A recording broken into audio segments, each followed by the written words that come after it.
Olá, amigos. Este é o programa Livros que Iluminam aqui na FEB TV. Estamos no ambiente da Biblioteca de Obras Raras da FEB em Brasília, onde temos diversos livros, obras que já não estão mais disponíveis no mercado editorial, porque já são mais antigas e têm um valor assim impressionante.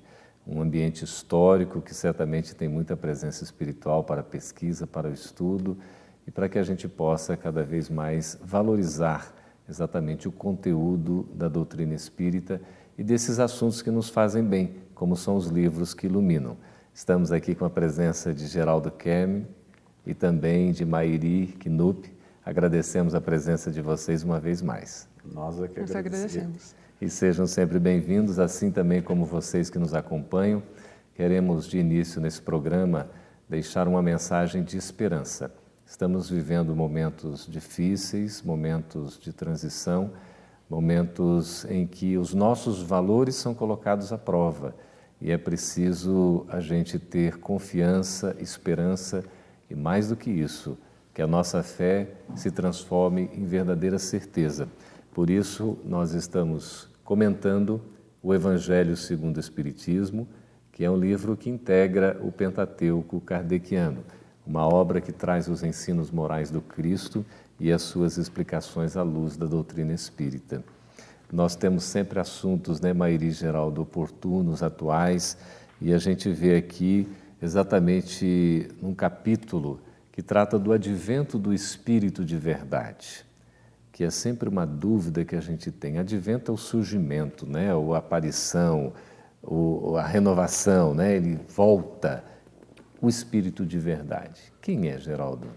Quem é o Espírito de verdade? É uma pergunta que nós todos estamos refletindo. Estudos têm sendo feitos e publicações estão sendo feitas a respeito do Espírito de verdade. Na verdade, a doutrina nos explica que os Espíritos de verdade é um conjunto de espíritos que veio nos esclarecer, que veio nos elucidar muitas passagens evangélicas, Seria o Espírito de verdade Jesus? Alguns entendem que sim, não é? Acredito que sim. Quando a gente vê aqui até no capítulo 6, que fala do Cristo Consolador. O Cristo Consolador é a mensagem do Evangelho de Jesus que retorna. Exatamente. Assim, vivificada na sua pureza primitiva, é o Consolador prometido pelo próprio Cristo, Pelo próprio Cristo. E que é o Espiritismo. Esses espíritos são espíritos superiores, são espíritos que vêm nos elucidar. São os espíritos de verdade, ou o próprio da coleção que nós estamos fazendo, o paralelo, que é elucidativo, Uhum. O espírito da verdade, Exato. O livro que nós estamos também analisando junto com o Evangelho. Aqui com e o comentário. espírito da verdade, ele nos é tão importante no esclarecimento, na elucidação que nós temos. E ele nos coloca, vem outrora, como outrora estive aqui. Aos transviados filhos de Israel. Trazei-lhe a verdade e dissipar as trevas, descerrar o pano que muitas vezes nos envolve naquelas dúvidas que nós temos, E ainda não compreendemos na sua totalidade. Porque ainda somos espíritos imperfeitos, estamos num progresso paulatino, mas já temos condições melhores. Desse entendimento, E por isso a mensagem vem. É uma linguagem tão direta, ele fala na primeira pessoa, Escutai-me. Escutai-me. É uma recomendação. Exatamente. Ele traça aqui, ele falando ele mesmo, dizendo para que a gente o escute, O Espiritismo, como antigamente o fez, a minha palavra, tem de lembrar aos incrédulos que acima deles reina a imutável verdade. O Deus bom, o Deus grande. Como é importante a gente falar sobre Deus, Conversávamos com Sueli Caldas Schubert e ela dizia assim, Geraldo, é preciso falar sobre Deus, é preciso divulgar que Deus existe, que Deus tem um papel fundamental em nossa vida. E isso independentemente de crença, E onde está Deus? Muitas vezes nós nos perguntamos, onde está Deus? Se nós tivermos um pensamento maior, uma oração, um sentimento bom, Deus está sempre junto de nós. Mesmo nas piores dificuldades, Deus está nós. E como Ele se manifesta nas ações, na força de vontade que nós temos de prosseguir, na esperança que nós temos da vida, fazer o bem, fazer a caridade, né? E ele nos coloca o seguinte, o Deus bom. Essa palavra do Deus bom, a gente sempre julgava, eu mesmo pequeno, o Deus punitivo, nós não podemos fazer porque nós temos que temer a Deus. Mas não devemos temer, nós devemos amar a Deus. Que Ele é um Pai maravilhoso, que está sempre junto de nós, né, Mairi? Deus amor. A Mairi está caladinha. Ela vai falar bastante. Estou doida para falar sobre isso aqui, porque o Consolador prometido, o Espiritismo, ele vem justamente para complementar o que nos foi ensinado. Ele não vai substituir nada, ele não vem para dizer, tá, agora você esquece isso e a partir de agora é isso aqui. Não, ele vem reforçar e explicar. Porque Jesus, na época que ele veio, ele não teve muito o que explicar. Como vocês disseram, nós não estávamos preparados ainda, né? Para ouvir o que ele tinha a nos dizer. Talvez nem pudéssemos até ouvir, mas não compreendêssemos. Né? E agora que, como o Geraldo falou, nós estamos melhorados, nós temos uma capacidade de compreensão mais profunda, uma compreensão da vida como um todo mais presente, mais enraizada. Agora vem o Consolador para nos elucidar, para que a gente entenda por que nós estamos fazendo isso. Não só fazer, mas entender por que estamos fazendo. E a mensagem do Cristo e do Espiritismo é, assim, eminentemente consoladora, né? Porque ele diz aqui no final desse primeiro parágrafo do item 5, que é o capítulo 6 do Evangelho, vinde a mim todos vós que sofreis. Quem não está sofrendo atualmente? No mundo de aflição, né, Geraldo? Nós estamos num mundo de provas e expiações. O sofrimento é consciente, mas não esse sofrimento exacerbado que muitas vezes achamos que os nossos sofrimentos são maiores que os outros. Não, muito antes pelo contrário.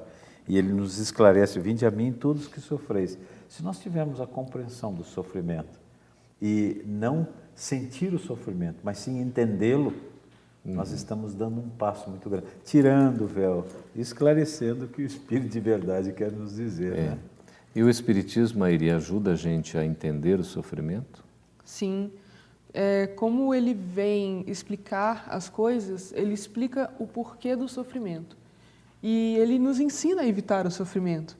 Porque as provas e as situações desconfortáveis, por assim dizer, elas não tem como evitar, elas são uma regra da vida e nós precisamos passar por elas.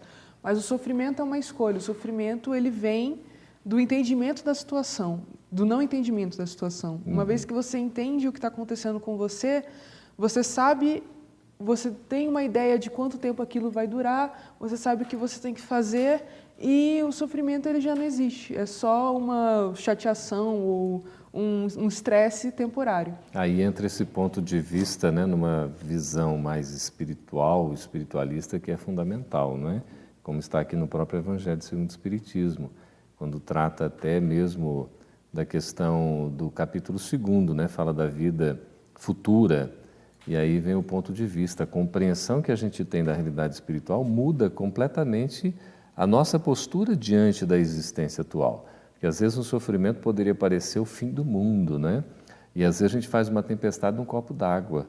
Quando a gente consegue enxergar de maneira mais ampla, aquilo tudo assim se dissipa. Ou pelo menos a gente tem uma postura mais firme, mais determinada para poder enfrentar com dignidade essa dor, esse sofrimento, né? Sim, a minha mãe ela gostava muito Teve uma vez que ela me ensinou uma coisa que eu nunca mais esqueci. Ela me ensinou isso aí com lavando a louça.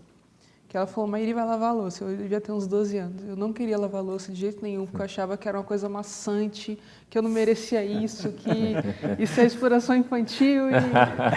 Enfim, e tinha aquela pia cheia de louça. Sabe quando está saindo assim, subindo, tem uma montanha e você fala, cara, é muita louça. Eu não vou conseguir nunca fazer isso e você fica lá reclamando e você nunca começa. Aí minha mãe ela falou, tá bom, é muita louça, então vamos ver aqui. Ela pegou, ela começou a tirar e empilhar a coisa que está tudo amontoado dentro da pia. E ela mostrou que, na verdade, embaixo daquela montanha de louça tinha uma panela que era grande. Se você tirasse, ficava 3 pratos, uma panela, 2 copos. Não era quase nada. Então, é justamente você parar de ficar olhando para aquilo como um empecilho, uma situação ruim, e você desmembrar aquilo e seccionar, se organizar e ver o que você tem que fazer. E você fica muito mais fácil, fica uma coisa que você termina em 15 minutos. E é interessante que para nós todos, né, e principalmente os adolescentes, os jovens, lavar a louça faz bem para a educação do espírito, viu?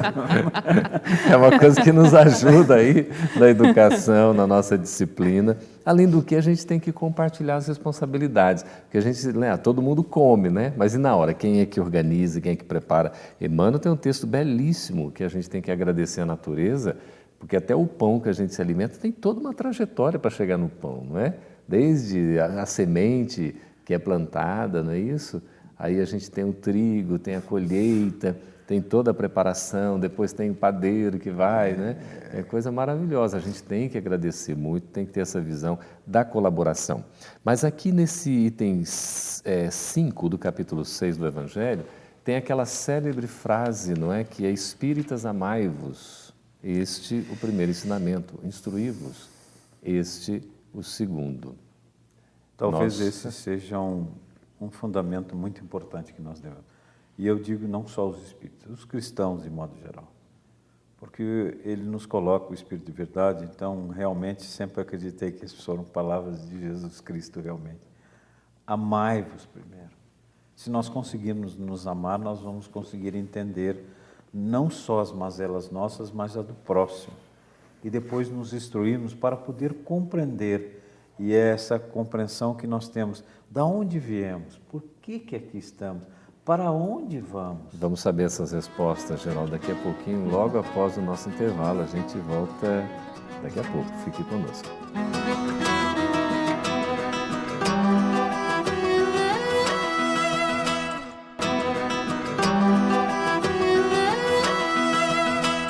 Estamos de volta aqui na FEB TV, conversando sobre um assunto muito importante e atual, e Geraldo fazia aí 3 perguntas que são as questões cruciais da humanidade em todos os tempos, não é? De onde viemos, para onde é que nós vamos, o que nós estamos fazendo aqui na Terra. Quais são as respostas para essas 3 questões, por favor? Tão simplesmente assim. Eu acredito que de onde viemos, ele nos relata a lei de causa e efeito. Muitas vezes não compreendemos o que hoje, os efeitos que são hoje, produzidos aonde, como, quando. Se nós entendermos que houve um pretérito em nossas vidas, que somos espíritos eternos, vamos muito bem esclarecer essa etapa. E aonde o que aqui fizemos? Aí entra uma outra lei, não de ação e reação, mas a lei do amor. Nós estamos aqui para cumprir a lei do amor. E para onde vamos? Para onde vamos é um dos fundamentos da doutrina espírita, que é a questão reencarnatória. Nós teremos tantas reencarnações quanto se faz necessário. Mas isso de uma forma de esperança, eu julgo que é a nossa esperança. Que nós teremos a oportunidade, mas não devemos deixar esta oportunidade que estamos tendo neste momento, neste planejamento que nós passamos. Né? Você veria assim também, Mairi, nós viemos do plano espiritual, voltaremos para o plano espiritual, e o que é que a gente está fazendo aqui na Terra, afinal de contas?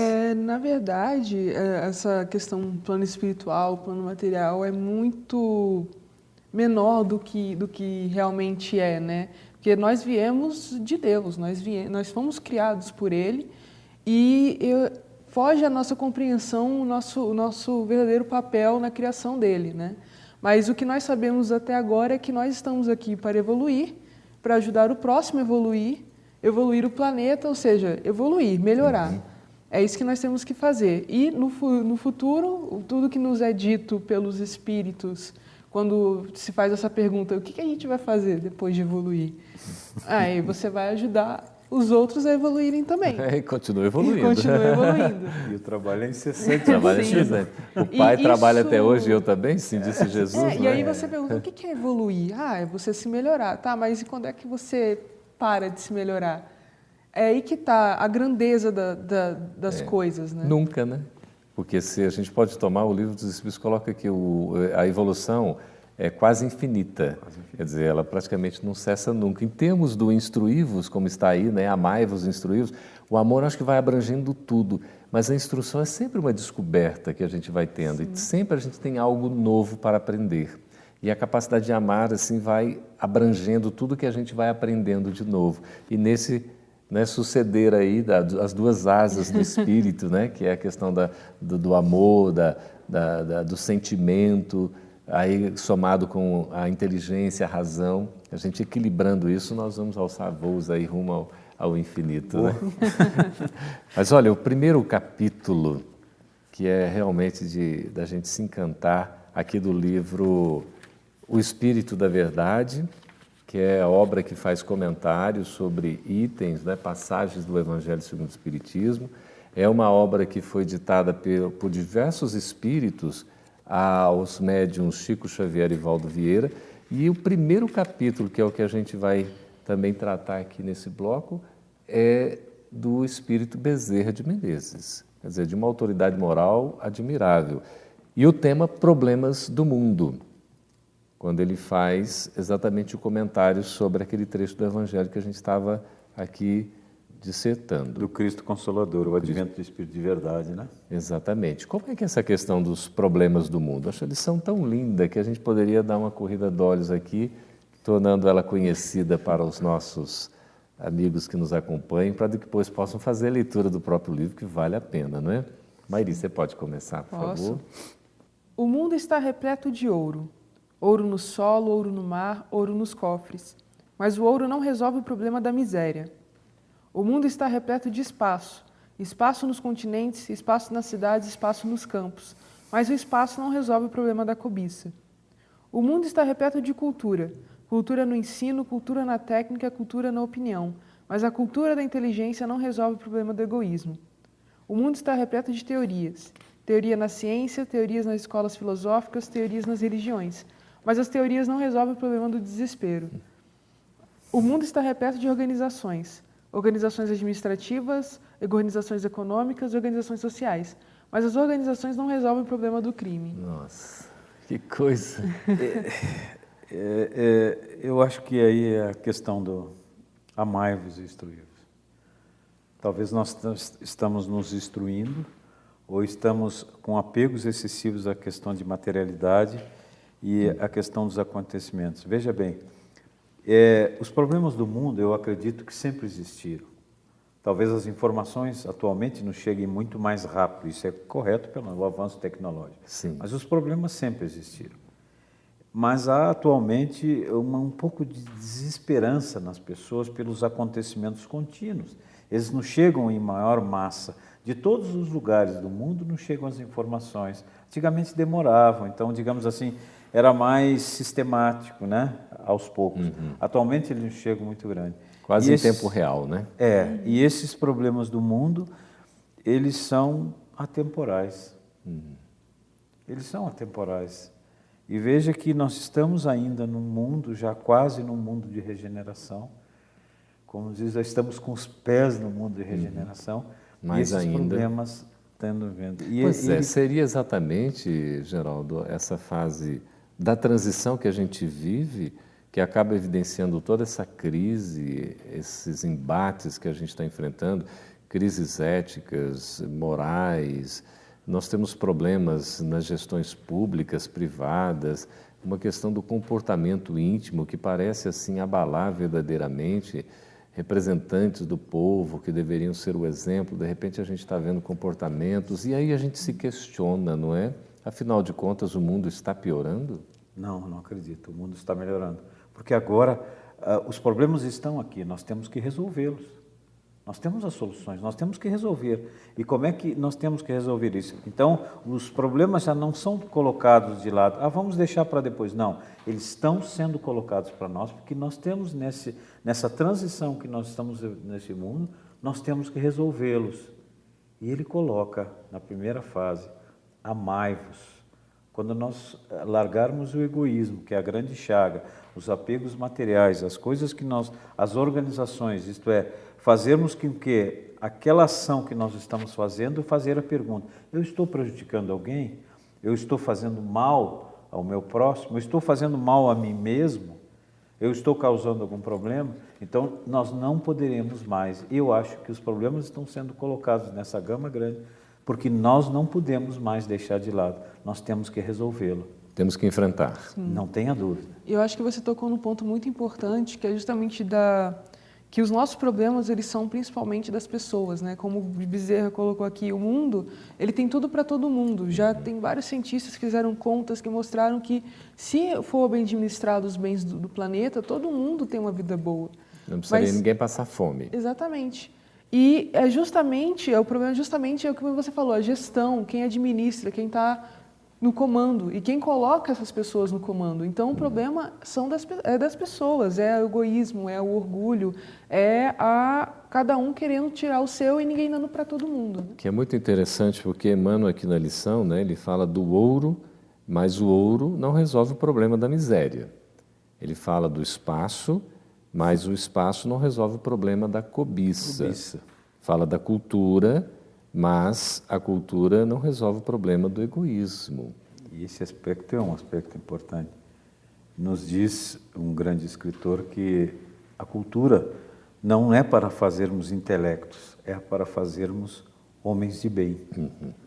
E homens de bem têm um fundamento muito. Ele pode ter a cultura, mas quando ele é um homem de bem, ele usa aquela cultura, o conhecimento que ele tem para, como a Mairi falou, auxiliar o próximo. O benefício do outro, né? Sim. Quer dizer, o mundo está repleto de teorias, só que as teorias não resolvem o problema do desespero. Assim como está repleto de organizações, mas as organizações não resolvem o problema do crime. Aí, né, Geraldo, ele vem com a explicação para a solução de tudo isso. Na continuidade da leitura, por favor. Bezerra, ele nos dá essas reflexões que nós já fizemos, mas nos dá o elixir, nos dá a solução. Veja que é a solução do amai-vos. E ele coloca da seguinte maneira: para extinguir a chaga da ignorância, que acalenta a miséria, para dissipar a sombra da cobiça, que gera a ilusão, para exterminar o monstro do egoísmo, que promove a guerra, para anular o verme do desespero, que promove a loucura, e para remover o charco do crime que carreia o infortúnico, o único remédio e eficiência é o Evangelho de Jesus no coração humano. É emocionante, é o Evangelho de Jesus, é a mensagem de amor que Ele nos dá. É simples, parece que as pessoas fazem muito mais complexidade. É simples, é o Evangelho. E ele continua: sejamos assim valorosos, estendendo a doutrina espírita que desentranha da letra, na construção da humanidade nova, irradiando a influência e a inspiração do Divino Mestre, pela emoção e pela ideia, pela diretriz e pela conduta, pela palavra e pelo exemplo, e parafraseando o conceito inovidável de Allan Kardec em torno da caridade, proclamaremos aos problemas do mundo: fora do Cristo não há solução. É tão interessante, né? Porque ele pega a expressão, que é o capítulo 15 de O Evangelho segundo o Espiritismo, fora da caridade não há salvação, que é a bandeira do Espiritismo, é a caridade. Fora da caridade não há salvação. Parafraseia esta frase, colocando fora do Cristo não há solução. Não há solução. Não há solução. É uma coisa impressionante, né? Então, fora da prática do bem não há felicidade, fora da caridade não há salvação, e fora do Cristo não há solução. Quer dizer, a solução de todos os problemas do mundo está em Cristo. E essa crença ela é fundamental para que a gente possa promover esse reino de Deus na Terra, a começar no coração de cada um de nós. Nós vamos para um breve intervalo e voltamos daqui a pouquinho. Fique conosco, por gentileza.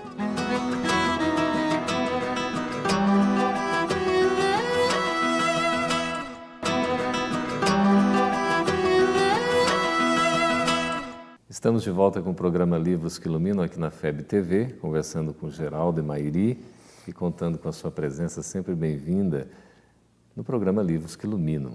Temos em mãos aqui Livros que Iluminam. Estamos com o Espírito da Verdade, que é uma obra ditada por diversos espíritos, a Chico Xavier e a Valdo Vieira, e nós temos os comentários desse livro aqui, o Espírito da Verdade, em torno do Evangelho segundo o Espiritismo.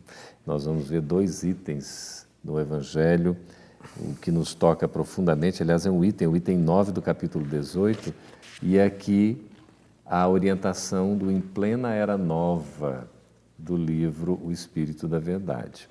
Esse capítulo 18 tem um título curioso, né, Geraldo? É muitos chamados E poucos os escolhidos. Será que a gente está entre os chamados? Sem dúvida, todos nós somos chamados. E os escolhidos? Aí resta uma dúvida, né? Porque ele coloca para nós que é pelas nossas obras. Será que as nossas obras realmente estão condizentes com a escolha? Então, Desafio, né? mas nós temos sempre a esperança de que seremos escolhidos. Basta fazer, né? Estarmos preparados. Né? Sem dúvida, né, Maria? Orientação não falta, né? Não falta nenhuma. Temos 5 manuais de instruções aqui já, né? Para codificação. 5 mesmo, E olha só. vários outros livros comentando os manuais de instruções. Então, é só seguir o que está escrito. Colocar em prática isso, né? É a orientação, né? Do amai-vos e instruí-vos. E esse item 9 do capítulo 18, Mairi, ele vem tratar aqui para a gente, muitos os chamados e poucos os escolhidos, na lição, nem todos os que dizem Senhor, Senhor, entrarão no reino dos céus, né? Isso. Então, no capítulo 18 do Evangelho, item 9. Todos os que reconhecem a missão de Jesus dizem, Senhor, Senhor. Mas de que serve lhe chamarem mestre ou senhor se não seguem seus preceitos? Serão cristãos os que honram por meio de atos exteriores de devoção e ao mesmo tempo sacrificam ao orgulho, ao egoísmo, à cupidez e a todas as suas paixões? Serão seus discípulos os que passam os dias em oração e não se mostram nem melhores, nem mais caridosos, nem mais indulgentes para com seus semelhantes? Não, porque assim como os fariseus, eles têm a prece nos lábios e não no coração. A gente falava da prece, não é? Não adianta só orar em termos teóricos, né? Tem que sentir e viver a mensagem. Sinceridade. Ser honesto, sincero. Aí está o nosso maior desafio, que às vezes falar é fácil, né? É muito fácil. E ler o que está escrito também é muito fácil. Praticar o que está escrito, que é o grande detalhe. Que nós Um grande desafio, né? A prática do nosso amor ao próximo, ela se torna muito evidente no nosso cotidiano. Se você, meu amigo, sente assim dificuldade em colocar em prática alguma virtude, não é? Alguma conquista que você está buscando realizar, se sente às vezes enfraquecido, frágil, pode ter certeza de que não está sozinho nessa luta, porque é a nossa luta, né? A luta do bom combate, é o combate cotidiano que a gente faz o enfrentamento de si mesmo, e é o que André Luiz fala no livro Agenda Cristã: o vencedor é o que vence a si mesmo, a si próprio. Então, o maior desafio está nessa luta interna, da gente viver isso que nós estamos já aprendendo. A doutrina espírita é uma luz no nosso caminho, né? Sem dúvida alguma. Mas por que a gente tem tanta dificuldade ainda em colocar em prática esses ensinos? Eu acredito que o egoísmo ainda continua sendo a grande chaga. Os preconceitos que são primos do egoísmo, a vaidade. Nós somos muito vaidosos ainda. Temos dificuldade, nos milindramos muito. O milindre é uma coisa muito interessante.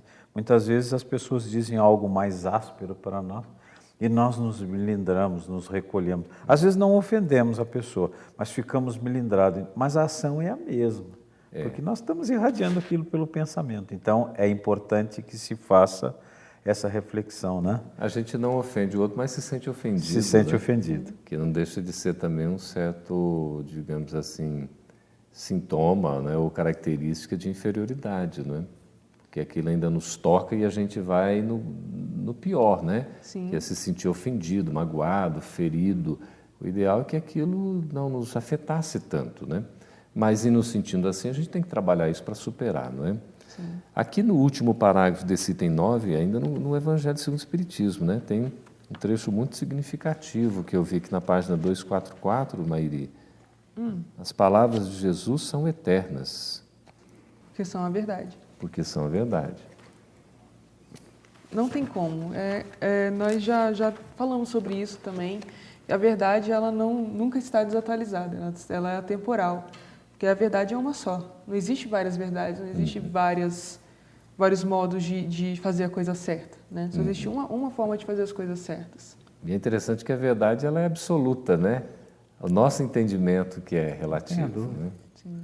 Eu gostaria que a Maria continuasse lendo. Tem um pedacinho aí, muito importante. Continua lendo aí, esse último trecho desse capítulo aí. Constituem não só a salvaguarda da vida celeste, mas também a garantia da paz, as palavras de Jesus, né? Da tranquilidade e da estabilidade nas coisas da vida terrestre. É por isso que todas as instituições humanas, políticas, sociais e religiosas que se apoiam nessas palavras serão estáveis como a casa construída sobre a rocha.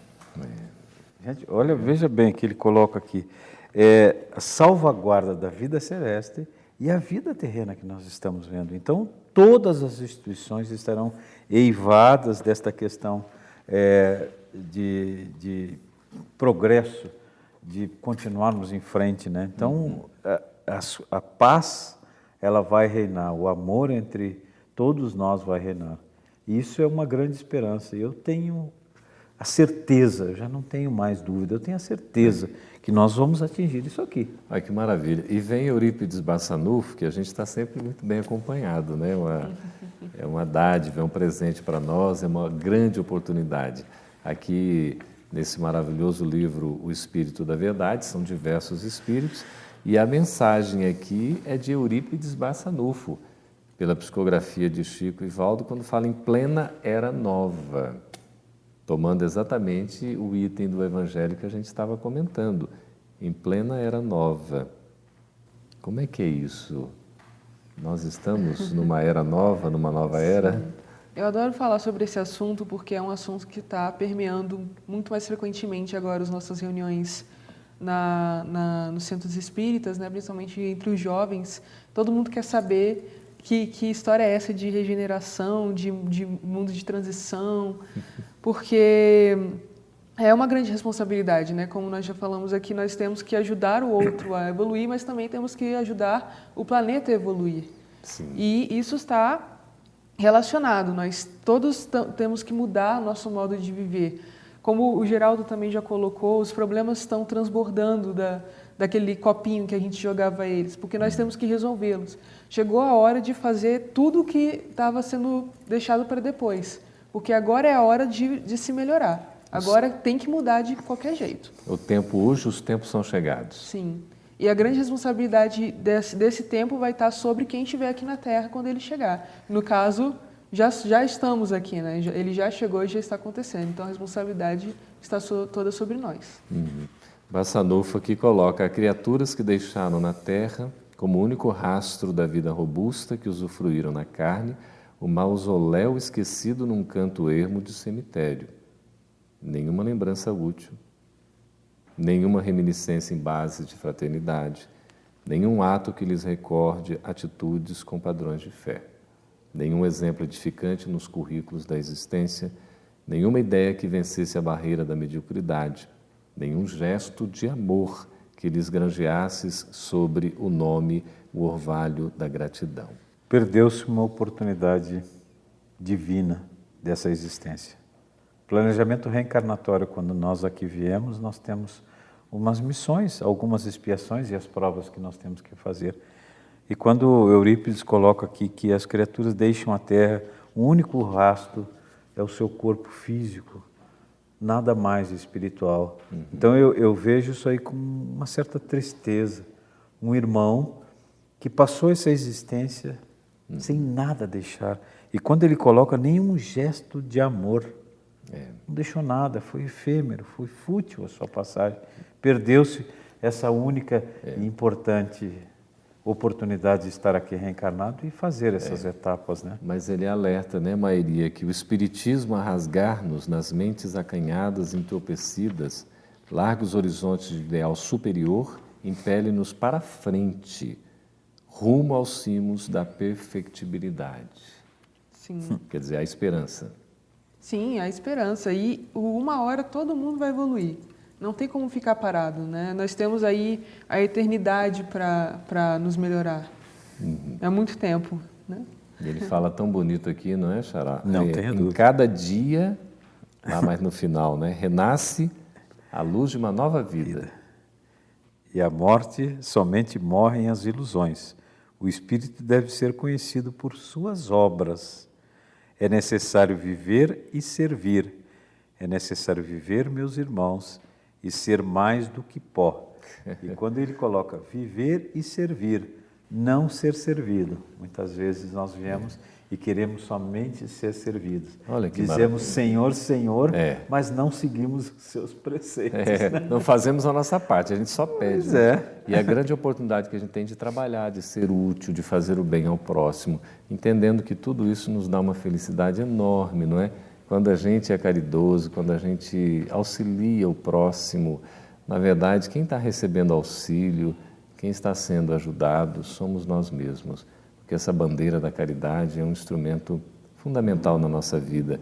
Não é mera teoria, mas é uma vivência que realmente nos coloca assim numa situação de espíritos mais felizes. E a gente tem que fazer esse esforço constantemente. Nós queremos agradecer aqui a presença do Geraldo. Já terminou? O tempo voa, né? Pela presença, Geraldo, pela colaboração, participação da Maíra também. Obrigado. Convite. Agradecer a sua presença sempre bem-vinda, que nos tem acompanhado aí, e solicitamos a gentileza de que continue conosco em próximos programas aqui na FEB TV. Livros que Iluminam estará de volta oportunamente. Um abraço a todos.